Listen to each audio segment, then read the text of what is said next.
Economia e inflação de maio nos Estados Unidos fica em 0,1%, abaixo, portanto, do esperado. E para a gente entender os impactos aí justamente dos Estados Unidos na economia global, vamos conversar agora com o economista e sócio da Nomus, o Alexandro Nishimura. Muito bom dia, Alexandro. Bom dia. Alexandro, uma boa notícia, então, que tem repercussão para o Brasil, essa situação que é vivida hoje nos Estados Unidos? Sim, isso é muito positivo, né? Até a inflação, como você mesmo disse, ela veio abaixo das expectativas e isso conseguiu reforçar a expectativa já do mercado de que o Fed, né, que se reúne hoje e amanhã, ele já possa fazer uma manutenção dos juros, né, que atualmente estão na faixa de 5 a 5,25. Então, após esse ciclo, interrompendo esse ciclo de alta que a gente tem visto nos últimos meses, né, já dura quase 18 meses esse ciclo de alta da taxa de juros por lá, e isso acaba sendo positivo, que a partir do momento que onde você tenha a manutenção da taxa de juros por lá, nos Estados Unidos, isso influencia aqui também no Brasil e no resto do mundo, porque existe também uma expectativa de como os juros estão em um patamar tão elevado, isso desestimula, né, desaquece a economia. É intencional, porque deve-se desaquecer a economia para poder também desaquecer a inflação, que lá também estava em um patamar muito alto. Em geral, estavam batendo níveis de 40, que não eram vistos há 40 anos, né? Então, e isso pode estimular a economia lá nos Estados Unidos, e isso acaba se refletindo no resto do mundo, né? E também esse diferencial de juros que nós temos, né, entre os Estados Unidos e aqui no Brasil, isso vai acabar impactando também a própria taxa de câmbio e os juros também futuros aqui no país. Alexandro Nishimura, agora a pergunta do nosso comentarista Cristiano Vilela. Alexandro, bom dia, satisfação falar com você, Cristiano, aqui na Jovem Pan. Você, analisando essa queda da inflação dos Estados Unidos, você entende que isso é mais um indicador de que nós teremos uma redução da taxa de juros no Brasil no segundo semestre, ou você vê que isso não vai impactar diretamente no sentido de que a taxa de juros no Brasil já está com uma expectativa de baixa, independente disso? Bom, eu acredito que isso possa ser mais um indicador que pode ajudar para essa decisão do Banco Central aqui. Mas a decisão do Banco Central, que a gente já começa a esperar que isso aconteça somente na reunião a partir de agosto, né, que o Copom deve, onde existe expectativa que o Copom reduza a taxa de juros, acredito que essa decisão está muito mais ligada ao nosso ambiente interno, que vamos dizer assim, né? Nós já temos visto a taxa de inflação caindo, né, ao longo desses últimos meses, então começou a reforçar essa expectativa do mercado, né, de que o Copom possa reduzir a taxa de juros. Isso vem sendo gradativo e aos poucos o próprio Banco Central começa a dar alguns sinais de que o momento pode estar chegando, né? Existem outras coisas que precisam ser definir essa taxa de juros, né? Por exemplo, o andamento do arcabouço fiscal. Isso não é só a taxa de juros, como também não é só a taxa de inflação, como o núcleo de inflação que o Banco Central vê muito, né? Tem reforçado bastante isso na comunicação. Então, assim, a decisão lá e essa desaceleração da inflação nos Estados Unidos e uma consequente parada na alta dos juros dos Estados Unidos pode ser um fator adicional, mas eu acredito que está muito mais ligado aos fatores internos, às nossas nuances internas que vão definir e dar o momento que o Banco Central vai poder reduzir a taxa de juros. Acredito que já está chegando esse momento, tem começado a haver essas sinalizações.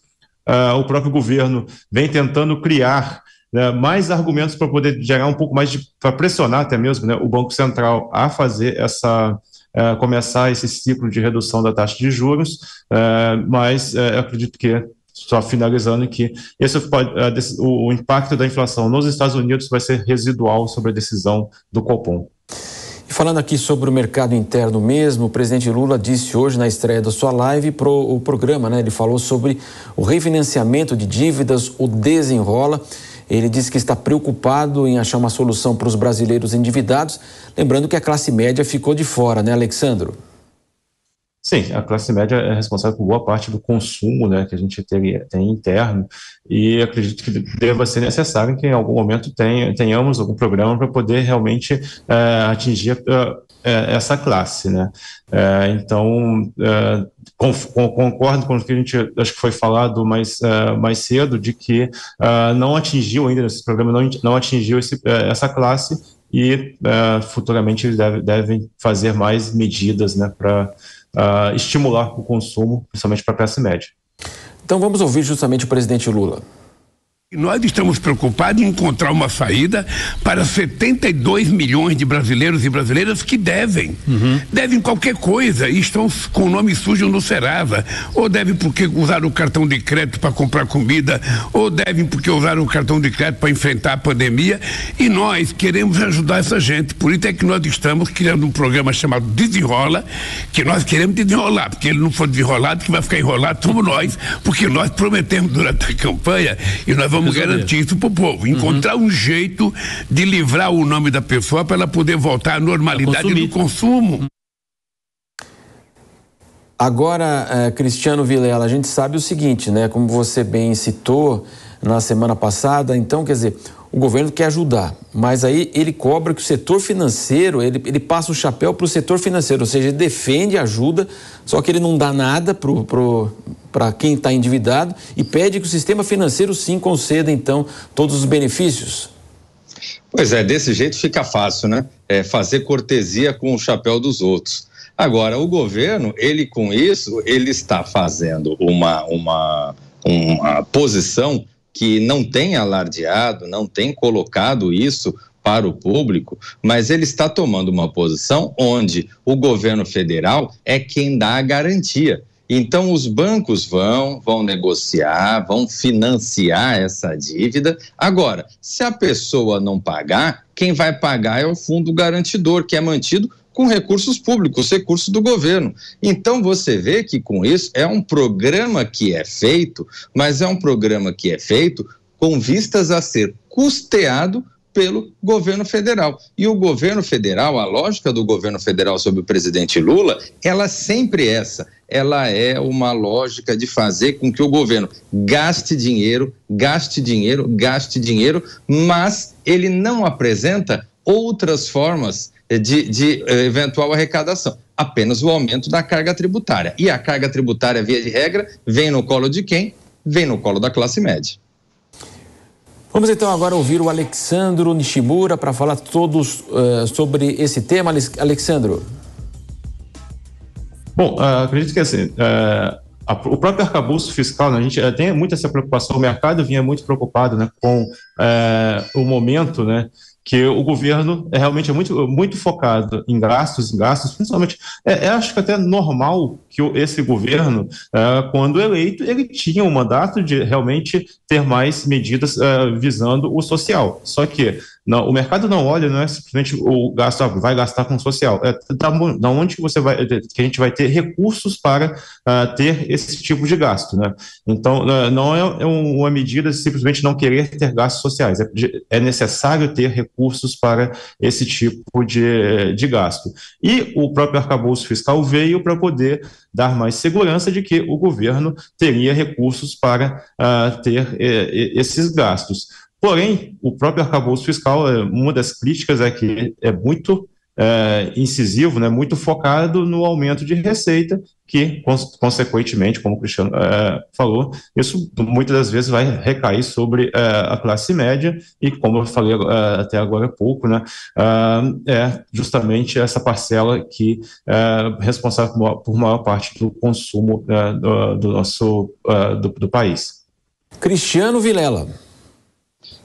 Alexandro Nishimura, um outro aspecto que eu gostaria de ressaltar, nós tivemos agora nos últimos dias o anúncio de um novo programa referente à produção de carro popular, e a forma de financiamento dessa redução de preços, ela é através da reoneração do diesel, né? E consequentemente nós vamos ter um aumento nos preços de uma forma geral, haja vista que o aumento do diesel ele impacta em toda a cadeia produtiva. Você entende que isso pode ser pode causar algum tipo de dificuldade dentro dessa lógica, dentro desse objetivo de redução da taxa de juros? Ou você entende que esse aumento ele não vai ser significativo e segue mantida a expectativa de uma redução para o segundo semestre?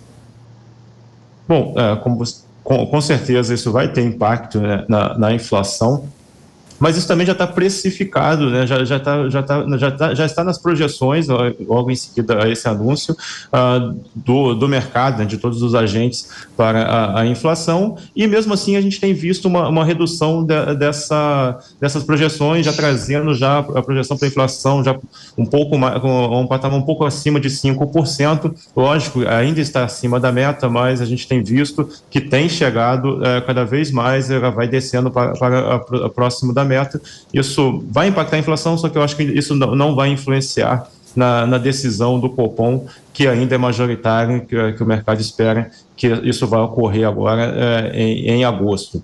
Isso, na próxima reunião da próxima semana, já, né, na semana seguinte, a gente não deve ter uma redução da taxa de juros, mas espera-se que o Banco Central possa dar uma sinalização de que isso pode ocorrer, né, pode deixar já isso em aberto para a reunião de agosto, mesmo com essa reoneração das taxas. Conversamos com o Alexandro Nishimura, que é economista, sócio da Nomus, conversando conosco aí, falando desse panorama econômico. Muito obrigado, viu, Alexandro? Bom, obrigado, gente. Prazer. Prazer é nosso, dando sequência.